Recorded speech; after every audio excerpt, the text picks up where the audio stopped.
Meron kayong kailangan malaman tungkol dito. Tulad ng nakasaad sa sulat, kayo ay maglalakad sa isang runway.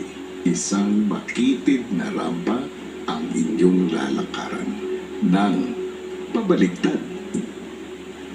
Nakatalikod po. Nakatalikod po. Tama.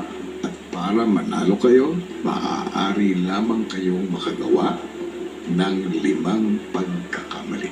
At ang pagkakamali na tinutukoy ko ay kapag lumagpas kayo sa makitid na rampa.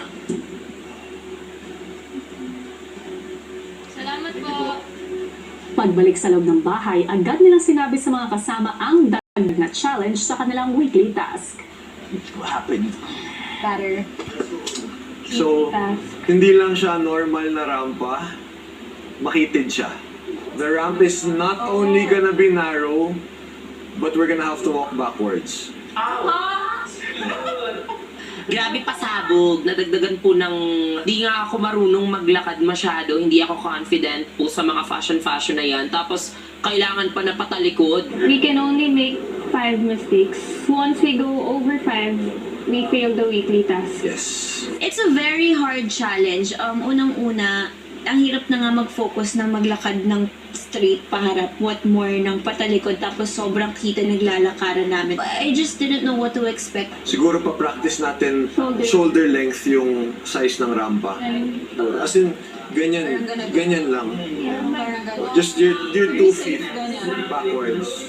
Sunod nang nag-strategize ang task leaders kasama si Michelle. What exercises can you recommend? Kasi diba like our balance and to focus on being really straight. Okay. Pero also, you really have to just keep doing it backwards. I think we should make a pathway. Best training lang for backwards would be backwards. Nobody walks. Naku kuya, mukhang pati ang beauty queen na challenge sa twist ng rampa mo. Maya-maya pa, gumawa na sila ng improvised runway para makapag-training. Ayan. Parang milk tea. Better? Yeah. Oh my God. Naglagay po kami yung mga row belt, tas ninarrow po namin, and then pinalakad po namin sila backwards, and pinaulit-ulit lang po namin sila paglalakad ng backwards para mas masanay sila. Problem talaga dito is pag sumabit kasi sa corner. Yeah. So, we just wanna make sure na everyone's on the same page and everyone's well prepared for when we actually do the task. Si Ralph gumawa pa ng adjustments sa kanilang runway.